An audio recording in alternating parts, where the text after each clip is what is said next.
Bonjour à tous, c'est Dragonette. Dragonette va bien. Dragonette, elle... Ouais, mais ils sont curieux dans les cieux. Il n'y a pas que ça, Anna. Moi, il y a aussi des cancans.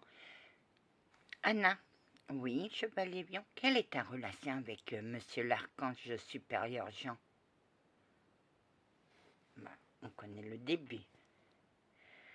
Monsieur l'Archange supérieur Jean a échangé avec l'archange supérieur, monsieur l'archange supérieur Gabriel, son tour, parce qu'il voulait me surveiller, parce que il sentait qu'il y avait quelque chose qui n'allait pas, et il voulait pas me... Comme j'étais toujours sous sa responsabilité, dès le départ, donc il a joué ça à fond. C'est ça, monsieur la... Que oui, Anna, je voulais te surveiller, ma douce. Et vous avez pu? Oh, que non, Anna. On n'a jamais su. Je te sentais mal, mais je pouvais pas t'atteindre. Bah non, la magie noire était sur moi, la magie noire du sorcier. Donc, les cieux me surveillaient, ils ne pouvaient rien faire. Non, Anna, je pouvais que t'envoyer des protecteurs humains ou te guider vers une association. Parce que normalement, tu aurais dû être médecin. Oh bah oui, j'aurais été la spécialiste. Déjà dans ma deuxième vie, les maladies vénériennes,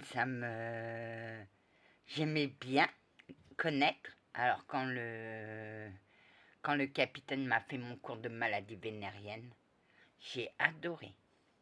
Oui, t'avais déjà les bases. Bah, je suis une aide-soignante au chômage. Je devais être au-dessus, je suis au premier échelon de la médecine. Donc, un jour,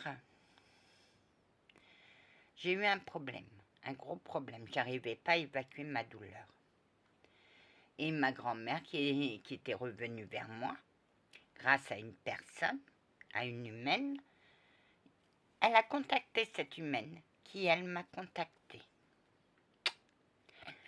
Et c'est comme ça que ma grand-mère a pu me taper sur les doigts. Alors que oui, Minine, tu courais au lieu de marcher. Et maintenant, tu marches, c'est très bien. Donc, ma grand-mère, on va repartir. J'ai renvoyé ma grand-mère aux cieux. Ma grand-mère a fait toutes les portes. Ma grand-mère a été voir monsieur l'archange Jean qui n'a pas voulu l'écouter. Donc, elle a été frappée à toutes les portes pour... Oui, Anna. Donc, elle a réussi. Et elle est partie vers quelqu'un d'autre. Entre-temps, je suis descendue aux enfers, je suis remontée. Et là, ma grand-mère a dit, c'est fini. J'arrête vos missions. Je vais retrouver ma petite fille. Et je vais la protéger. Parce que vous êtes un imbécile, vous n'avez pas su la protéger. Vous avez dit que vous la protégez, mais vous ne l'avez pas protégée de sa descente aux enfers. Donc maintenant, je prends le taureau par les cornes et je reste à côté de ma petite fille. Grand-mère, d'accord. Tout le monde était d'accord, sauf monsieur l'archange Jean. Monsieur l'archange Jean était têtu. Donc, elle prend les autorisations à droite et à gauche. Elle revient. Fait maintenant, j'ai l'autorisation du Seigneur. Je reste à côté de ma petite fille. Et un jour, j'ai eu un problème terrestre. Ma grand-mère était en grande souffrance et je ne supporte pas devant ma grand-mère en souffrance. Et j'étais aussi en souffrance, donc je fais appel à monsieur l'archange supérieur Gabriel. Je lui ai dit, est-ce que vous pouvez m'envoyer un guide empathique? Il me demande pourquoi, je lui explique, il me fait d'accord. Monsieur l'archange, c'est votre histoire. Hein? Il me contacte, j'arrive dans son bureau et je dis, pourquoi tu as besoin d'un guide empathique? Il m'explique, c'est une jeune médium qui ne voit rien, qui entend, mais qui ne voit rien. On ne sait pas ce qui se passe. Il me fait, elle est quoi?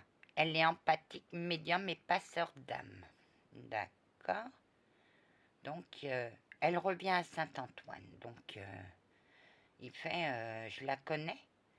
C'est celle des tribunaux. Oh mon Dieu, quand il m'a dit c'est celle des tribunaux, j'ai dit j'aimerais bien la connaître. J'ai toujours rêvé de la connaître. Il savait pas que c'était toi? Non. Il est descendu. Moi, je pose la question à mes guides qui est Jean. Mes guides, ils ont été étonnés. Donc, il arrive. Au départ, je pensais que c'était un guide empathique. Il me voit en furie contre mon guide. Il me voit calme avec le chevalier. Pourquoi, Anna? Parce que mon guide empathique était trop proche de moi pour comprendre mon problème. Et c'est lui, et c'est pas lui qui porte mes angoisses, c'est le chevalier qui porte mes angoisses. D'accord. Oui, je porte les angoisses de ma chante dame. Que lorsqu'elle a une angoisse, c'est vers moi qu'elle vient. J'avais pas vu les choses comme ça, mais c'est vrai. Donc, la nuit, je rêve, je vois un homme devant une porte, des portes. Il y a un vélo aussi. Il y avait un vélo. Oui, je vois ton rêve, Anna. Voilà, merci. Et il attend.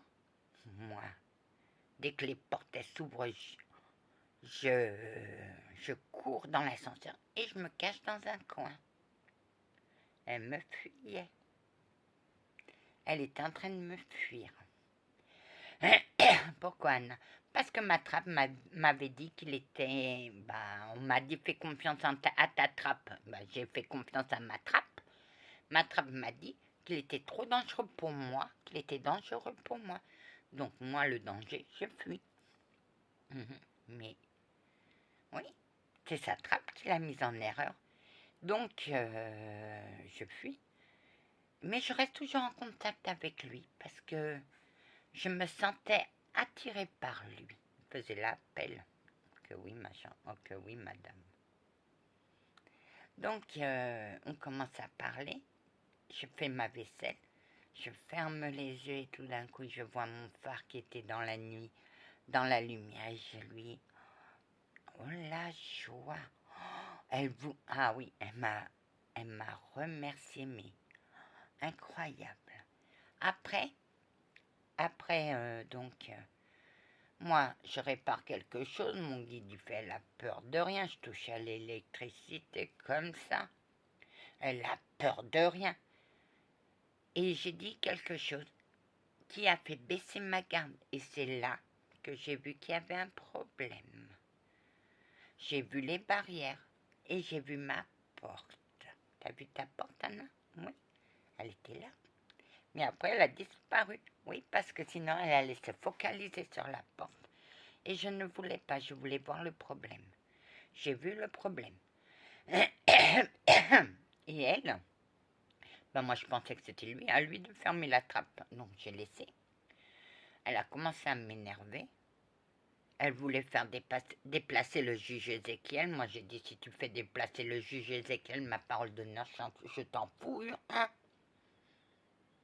Elle a fait déplacer, il a dit ce qu'il avait à dire. Moi, j'ai fait le nécessaire pour me débarrasser de quelque chose qu'elle m'avait fait choisir. Oh, le cri. Oui, c'est pas tout. Après, je sais plus ce qu'elle me fait.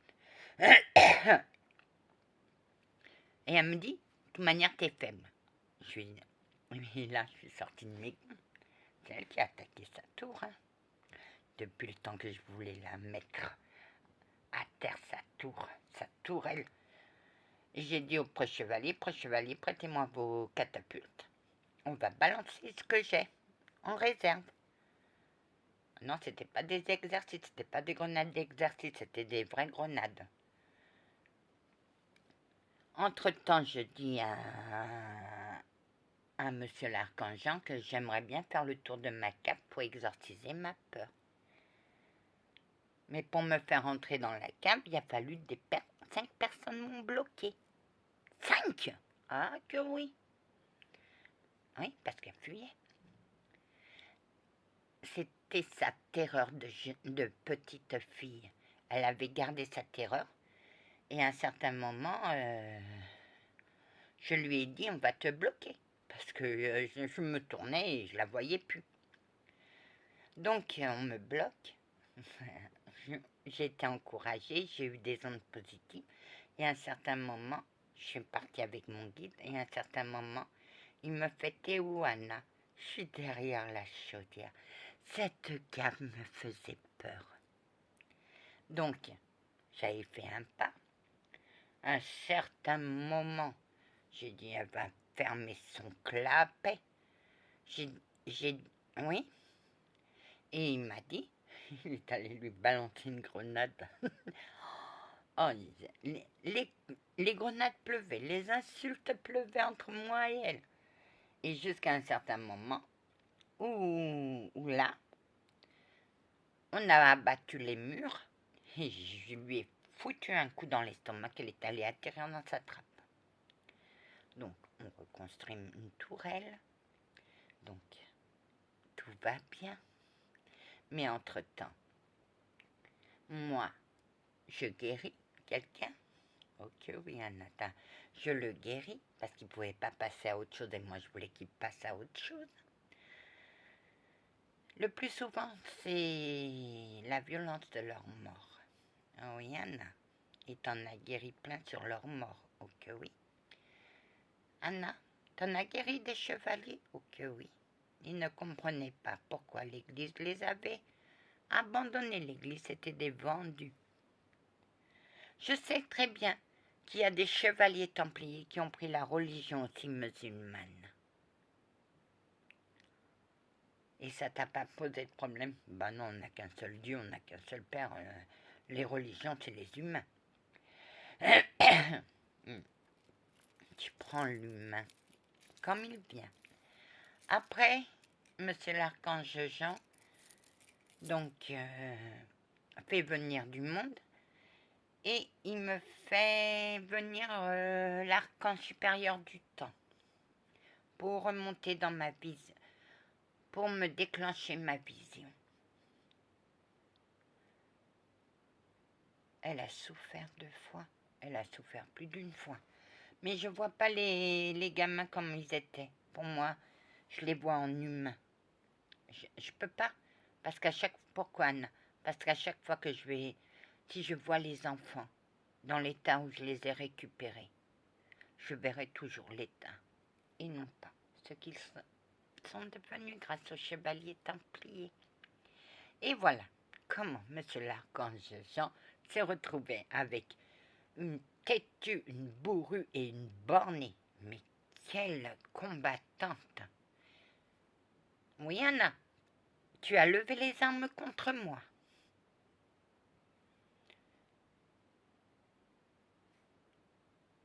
Elle est sous... Mais ça l'empêchait pas. Parce que moi, je voulais pas lui ouvrir ses émotions. Et à nous, elle nous a fait sonner les cloches. Mais à vous, monsieur l'archange Jean, elle vous a envoyé son empathie. Bien sûr, à vous, je vous fais sonner les cloches parce que vous me mentez. Monsieur l'archange Jean a menti juste pour que j'avance. Mais vous vouliez pas. Vous m'avez menti pour pas que j'ai mal. J'ai trouvé. Ah, il les a vite trouvé, les vérités.